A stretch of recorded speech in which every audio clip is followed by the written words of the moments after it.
Assalamualaikum warahmatullahi wabarakatuh. Malam itu, desa yang biasanya sepi mendadak riuh karena desas-desus akan penampakan hantu di sekitar kebun karet. Hantu itu dikenal dengan nama Halimah. Konon, Halimah dulunya adalah gadis yang tinggal di desa tersebut, yang meninggal dalam keadaan yang tragis. Halimah ditemukan tak bernyawa di tengah kebun karet dengan wajah yang penuh luka dan darah. Sejak saat itu, arwahnya disebut-sebut gentayangan, mengganggu siapapun yang berani lewat di kebun tersebut. Aku dan beberapa temanku tertantang untuk membuktikan kebenaran kisah itu. Dengan membawa senter dan keberanian seadanya, kami berjalan pelan menuju kebun karet. Langit mendung, angin malam berhembus dingin, dan langkah kaki kami seolah menggema di keheningan malam. Di tengah kebun karet, tiba-tiba udara terasa berat. Tiba-tiba, senter kami mati. Dalam kegelapan itu, samar-samar terdengar suara tangisan seorang wanita. Kami berpandangan, ketakutan menyergap, tapi rasa penasaran kami tak kunjung reda. Saat aku berbalik, terlihat sosok perempuan berbaju putih lusuh berdiri di antara pohon-pohon karet. Wajahnya pucat dengan mata yang kosong, tatapannya tajam menembus kami. "Kembalikan nyawaku," suaranya pelan, tapi mengandung amarah.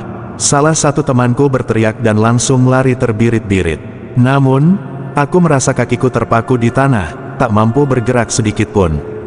Sosok Halimah mendekat, wajahnya semakin jelas di hadapanku. Luka-luka di wajahnya menganga, darahnya mengalir seolah baru saja terluka. Aku hampir tak sadarkan diri ketika sosok itu tiba-tiba hilang begitu saja. Kami kembali ke desa dalam keadaan shock. Ternyata, cerita itu benar adanya.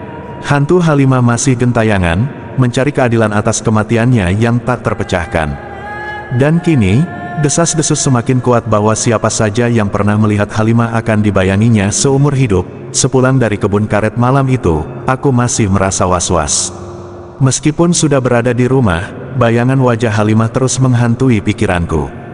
Luka-luka di wajahnya, tatapan matanya yang kosong, dan suaranya yang terdengar penuh dendam, semuanya terasa begitu nyata. Keesokan paginya, aku mulai merasa aneh. Dimulai dengan suara tangisan samar-samar yang terdengar setiap kali aku berada di tempat sepi. Awalnya, aku berpikir itu hanya halusinasiku karena masih takut dengan kejadian semalam. Namun, suara itu terus menghantui, seolah Halimah sedang mengikutiku kemanapun aku pergi. Tidak tahan dengan hal ini, aku pergi menemui Pak Hadi, seorang tetua desa yang dikenal memahami hal-hal mistis. Setelah mendengarkan ceritaku dengan seksama, Pak Hadi mengangguk pelan. "Halimah memang belum tenang," ujar Pak Hadi sambil menatapku tajam. "Arwahnya terjebak di dunia ini karena dia meninggal dengan cara yang tragis. Dia dibunuh, dan sampai sekarang pembunuhnya tidak pernah ditemukan.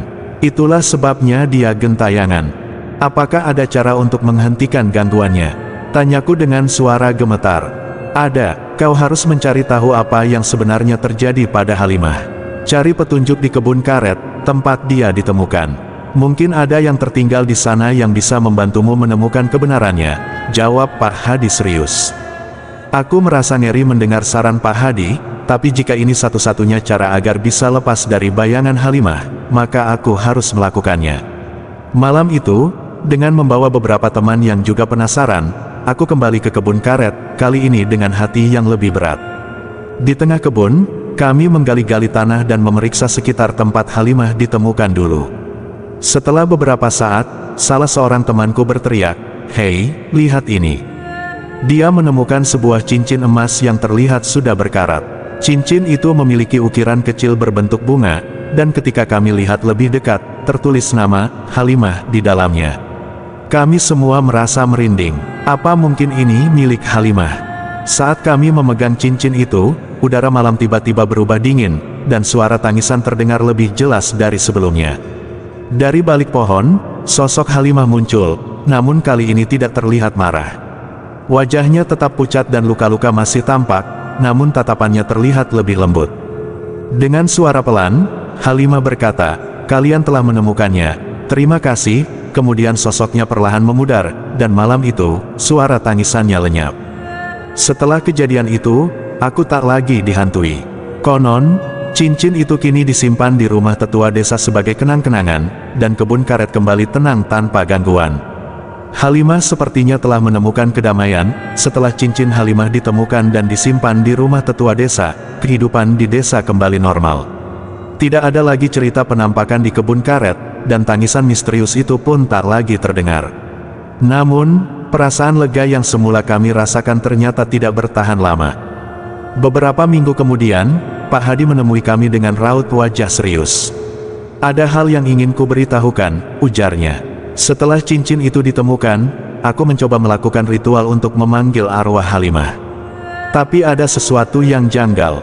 Arwahnya memang sudah tenang, namun masih ada perasaan tidak lengkap, seakan masih ada sesuatu yang belum terselesaikan." Kami semua terkejut. "Apa maksudnya, Pak Hadi? Bukannya Halimah sudah tenang?" tanyaku bingung. Pak Hadi menghela napas. "Sepertinya, ada orang lain yang terlibat dalam kematiannya. Seseorang yang Halimah ingin agar kita ketahui. Aku merasa arwahnya masih belum bisa sepenuhnya tenang sebelum kebenaran terungkap." Malam itu, aku tak bisa tidur memikirkan kata-kata Pak Hadi. Rasa penasaran membawaku kembali ke kebun karet keesokan harinya. Di sana, aku melihat bayangan seorang lelaki tua yang tengah berdiri di dekat pohon besar. Ketika aku mendekat, aku menyadari itu adalah Pak Rahman, pria tua yang sudah lama tinggal di desa dan dikenal sering berada di sekitar kebun.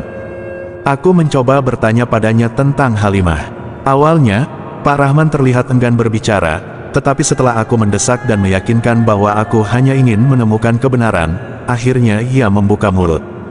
"Tak banyak yang tahu, tapi dulu aku yang terakhir melihat Halimah sebelum dia meninggal," katanya pelan, wajahnya dipenuhi penyesalan.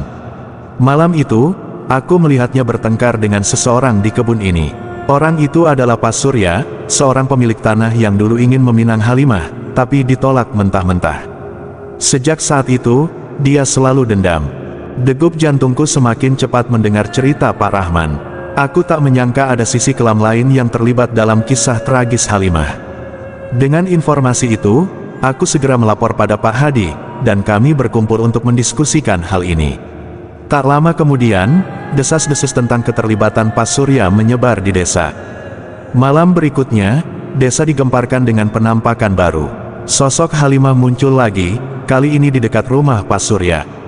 Beberapa warga mengaku mendengar suara tangisan dan jeritan dari dalam rumahnya, membuat Pak Surya ketakutan dan akhirnya mengakui semua perbuatannya. Ia mengaku merasa bersalah selama bertahun-tahun, tapi tak punya keberanian untuk mengaku. Setelah pengakuannya, kami melakukan ritual untuk mendoakan arwah Halimah.